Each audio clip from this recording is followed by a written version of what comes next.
The scent of oil paint and turpentine filled my tiny studio apartment as I stared at the eviction notice taped to my door. 3 months behind on rent. The irony wasn't lost on me. This notice arrived the same day my piece sold for $2.8 million at a private auction in Geneva. Not that my mother would ever know that.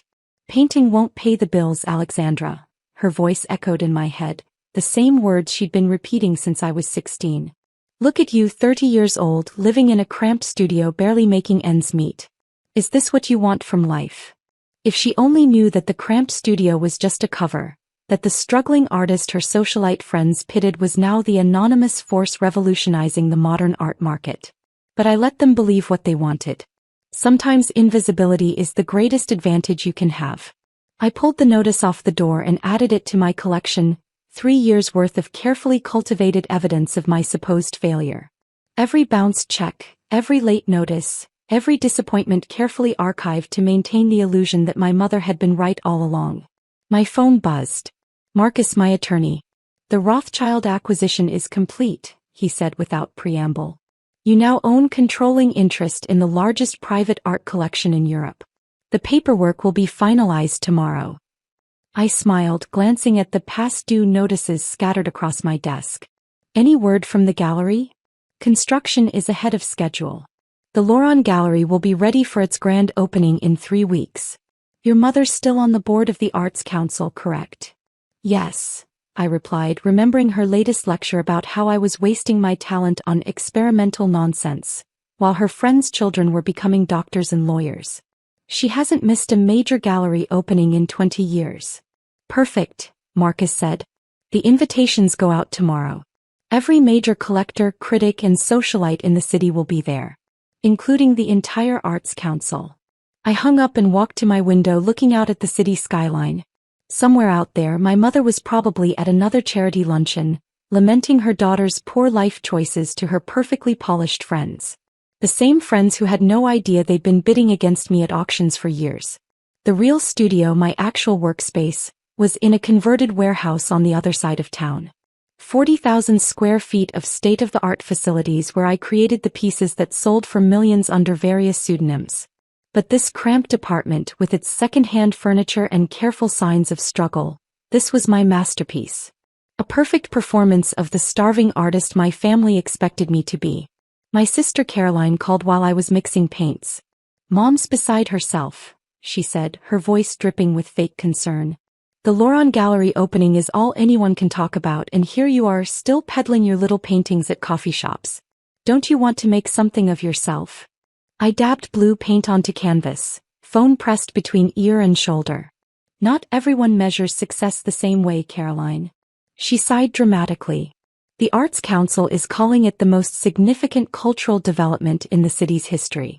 The mysterious owner has apparently acquired some of the most valuable collections in the world. That could have been you if you'd listened to Mom and taken that gallery management course instead of insisting on following your passion. If she only knew that I own not just the Laurent Gallery, but 6 others across 3 continents.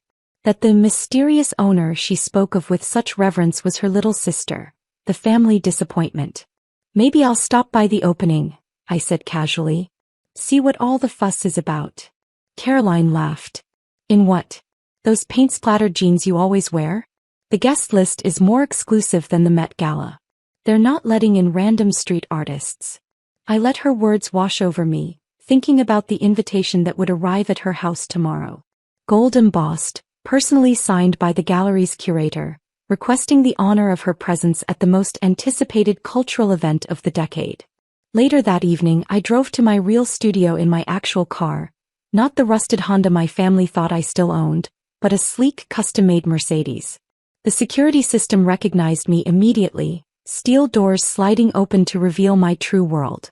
Inside, massive canvases lined the walls, each worth more than my mother's house. In the center, my latest installation piece was taking shape. A commentary on perception and reality that would debut at the gallery opening. The irony made me smile. My phone buzzed again. This time it was Thomas, my head curator. The Times wants an interview with the owner, he said. They're running a feature on the gallery opening. What should I tell them? The usual, I replied. The owner prefers to remain anonymous, letting the art speak for itself. And what about the opening night? You know you'll have to be there. I walked to the window, watching the sunset paint the sky in shades of gold and purple. Oh, I'll be there. Just not as who they expect. The next morning I met with my team to review the final preparations. The gallery was a masterpiece in itself, 9 stories of steel and glass, designed by the world's top architects. Every detail had been carefully considered, from the lighting to the acoustic engineering. Sarah, my PR director, spread out the guest list on the conference table. The Arts Council members are all confirmed, including your mother. She's bringing her usual circle. I nodded, scanning the names. All the people who had dismissed me, doubted me, pitted me over the years. They would all be there, dressed in their finest, eager to curry favor with the mysterious billionaire who had taken the art world by storm. The reveal needs to be perfect, I said. Not just for me, but for every artist who's ever been told their dreams weren't practical enough. Later that day, I visited my mother for our weekly dinner, a tradition she insisted on maintaining to keep me connected to reality. Her reality, of course. The maid let me in, trying not to stare at my deliberately casual clothes. In the dining room, my mother sat at the head of the table, perfectly coiffed as always. Alexandra, she said, disapproval evident in her tone. Couldn't you have dressed properly for dinner? I took my usual seat, the one furthest from her. Sorry, Mom. Been painting all day. She pressed her lips together. Yes, well. Speaking of which, have you given any more thought to that teaching position at the community center? It's not much, but at least it's steady income. Before I could answer, she continued. Oh, and did you hear about the Loron Gallery? Martha Williams' daughter is handling the catering. Now that's a sensible career in the arts. I hid my smile behind my water glass. Martha Williams' daughter had indeed gotten the catering contract from me, though she didn't know it. The opening's in 3 weeks, my mother continued. The whole city's talking about it. The owner is supposedly some European billionaire with impeccable taste. That's what happens when you approach art as a business, not just throwing paint at canvas and hoping something sticks. I thought about the contracts in my office safe, the acquisition papers for her favorite galleries in Paris and London, the international art funds I controlled through a network of holding companies. Maybe things will work out for me too, Mom, I said quietly. You never know. She patted my hand condescendingly. Of course, dear. Now about that teaching position. As I drove home that night, I thought about the upcoming opening. About the moment when everything would change. Not just for me, but for every parent who ever told their child that art wouldn't pay the bills. The invitations went out the next morning. I imagined my mother's face when she opened the heavy cream envelope, saw her name embossed in gold leaf. The same envelope was being delivered to every member of her precious Arts Council, every socialite who had ever whispered about poor Alexandra, still struggling with her art while her peers climbed corporate ladders. Little did they know I owned the ladders.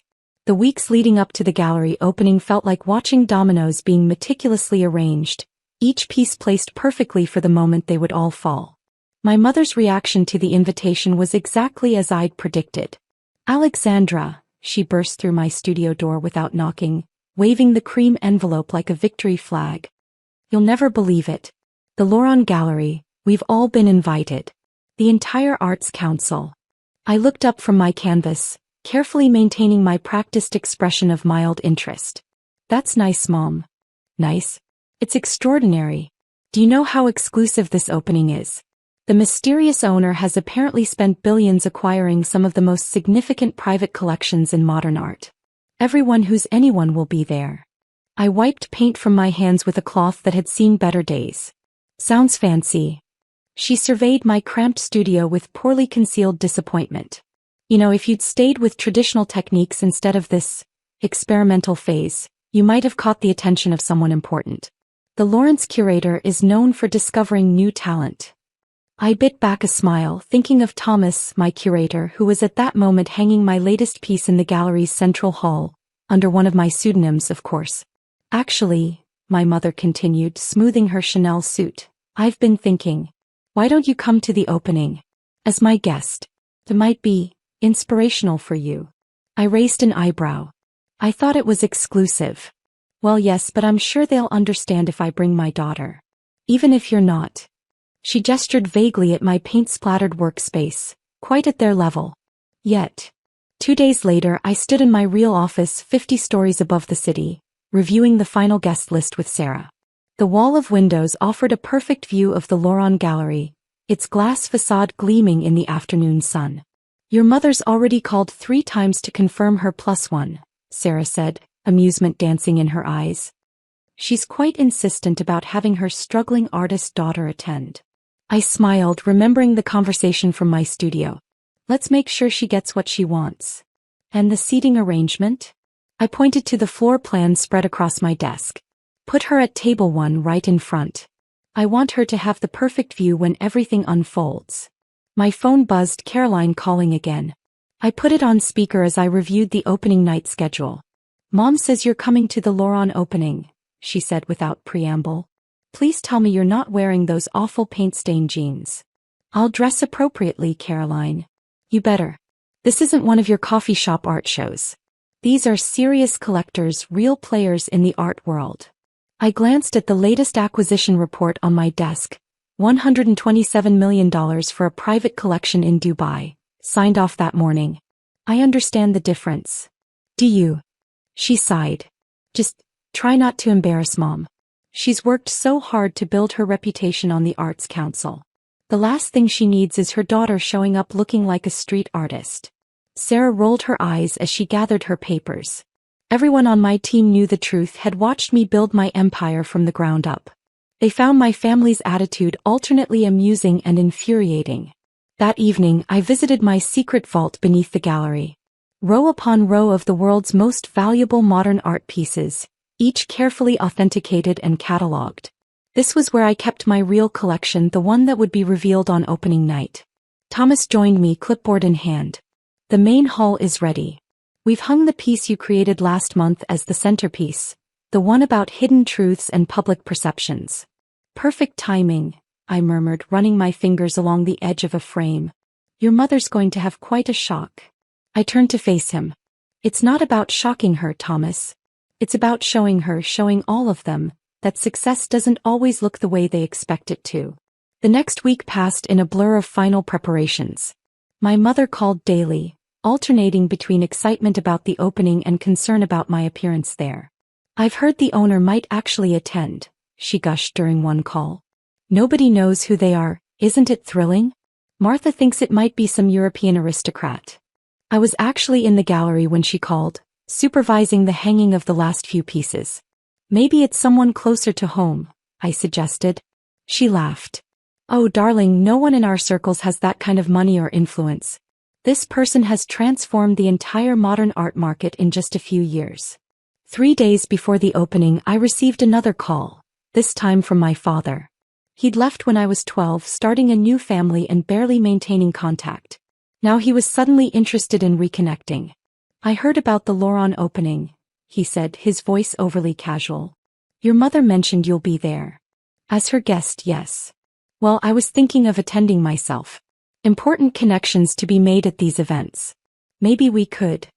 He cleared his throat. Maybe we could talk about your future. I know some people in the art world. I thought about the dossier on my desk.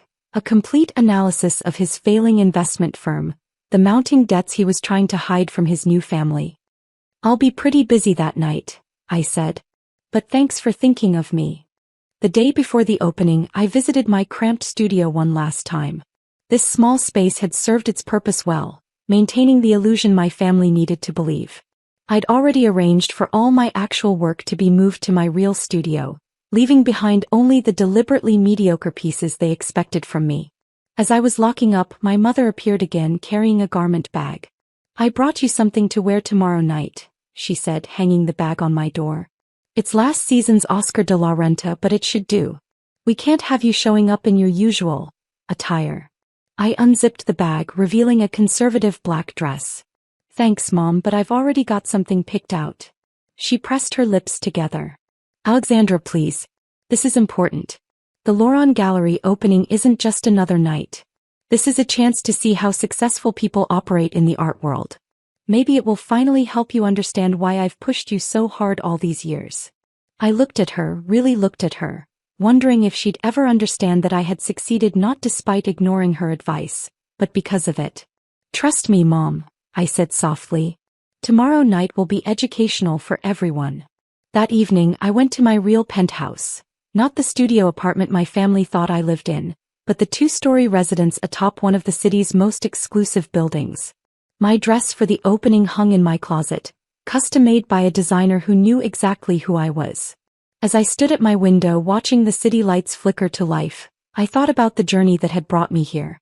About the years of hiding my success, of letting them believe I was struggling, of building something extraordinary in the shadows of their disappointment.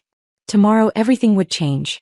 The Loron Gallery would open its doors, and the art world would finally meet its mysterious owner. My mother would finally understand that her daughter hadn't been wasting her life, she'd been revolutionizing an entire industry. But first I had one more role to play, the struggling artist, brought along as her mother's embarrassing plus one. The dominoes were set. In less than 24 hours they would begin to fall. The day of the gallery opening dawned clear and crisp. I woke in my penthouse at 5 a.m., hours before my mother would expect her struggling artist daughter to surface. The wall of windows in my bedroom offered a perfect view of the Loron Gallery, its steel and glass facade already gleaming in the early morning light. My phone buzzed with messages from the team. Everything was in place. The catering staff had arrived, the security details were positioned, and the guest list had been finalized. In a few hours, the city's elite would gather to witness what they thought was just another gallery opening. They had no idea they were about to attend the most dramatic reveal in the art world's recent history. At precisely 10 a.m. my mother called. "Alexandra, please tell me you're awake and preparing. This isn't one of your casual art shows where you can just throw on whatever and show up." I glanced at my reflection in the mirror, already perfectly groomed. "I'm up, Mom." "Good. I'll send a car to your apartment at 6. The opening starts at 7 and we absolutely cannot be late. The Times is covering this and the whole Arts Council will be there." I smiled, thinking of the newspaper's real headline already set for tomorrow morning. Art world shocked, reclusive Loron Gallery owner revealed as local prodigy. "Don't worry, Mom. I wouldn't miss this for anything." At 5:45 p.m., I arrived at my studio apartment one last time, dressed in deliberately casual clothes. The Oscar de la Renta my mother had brought hung untouched on the door. Instead, hidden in a garment bag was my real outfit for the evening, a custom-made gown that cost more than this entire building. Right on schedule, my mother's car arrived. I got in, greeting her with the same slightly distant smile I'd perfected over years of these interactions. "Oh, Alexandra," she sighed, eyeing my appearance. "Please tell me that's not what you're wearing." I patted the garment bag beside me. "I'll change at the gallery." She pressed her lips together but said nothing.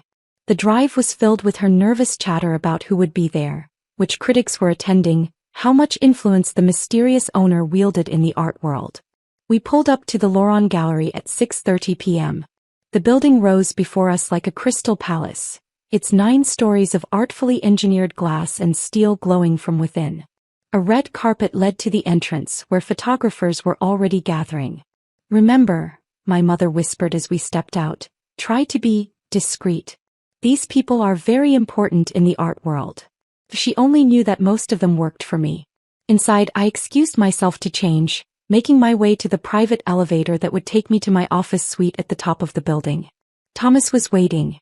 "Everything's ready," he said, handing me a tablet showing security feeds from throughout the gallery. "Your mother's been seated at table 1 as requested. Your sister just arrived with her husband and your father's trying to network with anyone who'll listen." I nodded, slipping out of my casual clothes and into the gown, a masterpiece of midnight blue silk and subtle crystalline details that had been crafted specifically for this moment.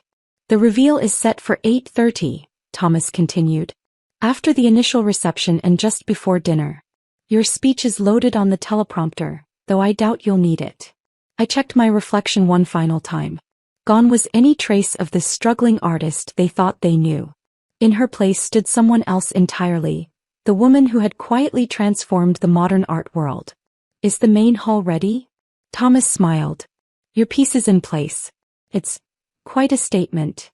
At 7:30 I watched from above as the gallery filled with guests. My mother held court at her table, clearly relishing her position of perceived importance. Caroline worked the room, dropping names and trying to connect with influential figures who, unknowingly, all reported to me.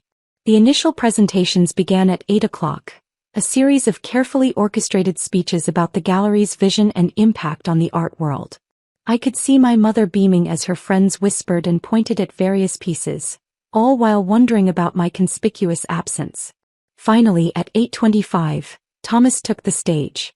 Ladies and gentlemen, thank you for joining us on this historic evening. As you know, the Loron Gallery has transformed the modern art landscape under the guidance of a visionary collector and artist who until now has chosen to remain anonymous. The room hushed. I stepped into the private elevator that would take me to the main floor. Tonight that changes. Tonight we finally introduce you to the person who has not only created this space but has also become one of the most influential figures in contemporary art. I could see my mother leaning forward in her seat, probably already composing the social media posts she'd make about being present for this moment. The elevator doors opened silently behind the stage. Please welcome, Thomas continued, the owner and creative director of the Loron Gallery, and the artist behind many of our most celebrated works. I stepped out into the spotlight. Alexandra Loron. The silence was absolute. Then came the gasps, the murmurs, the sound of glass shattering as my mother's champagne flute slipped from her hand. I walked to the microphone, my heels clicking against the marble floor. Good evening, everyone. Welcome to my gallery. The look on my mother's face was indescribable, a mixture of shock, disbelief, and dawning comprehension. Caroline had gone pale, her husband physically supporting her as she swayed in her seat. Some of you know me, I continued, or think you do. You know the version of me that worked in a small studio, that struggled to sell paintings in coffee shops.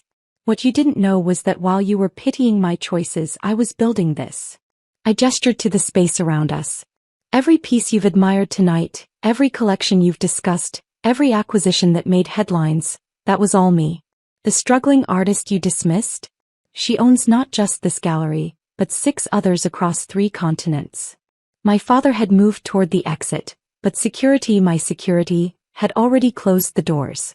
I let you believe what you wanted to believe, I said, my voice carrying clearly through the silent room. I let you think I had failed because sometimes the greatest power comes from being underestimated.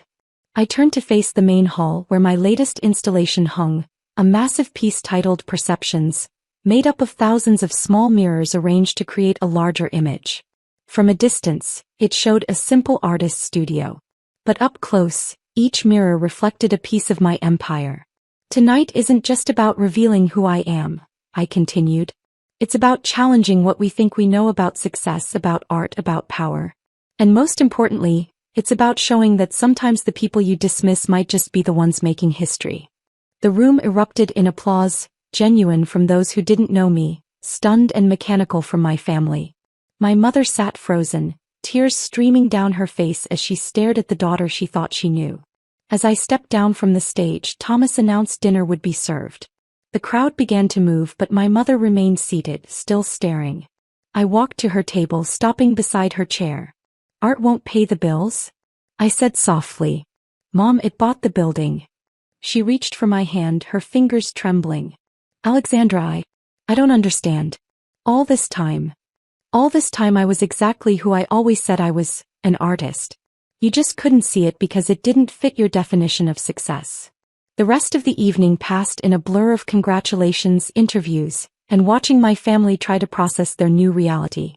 Caroline attempted to explain to anyone who would listen that she'd always supported my art. My father tried desperately to schedule a meeting about family investment opportunities. But my mother just sat there, staring at the empire her daughter had built while she wasn't looking. As the night wound down, I found myself back in my office suite, looking out over the city. Thomas joined me, holding 2 glasses of champagne. Quite a night, he said, handing me one.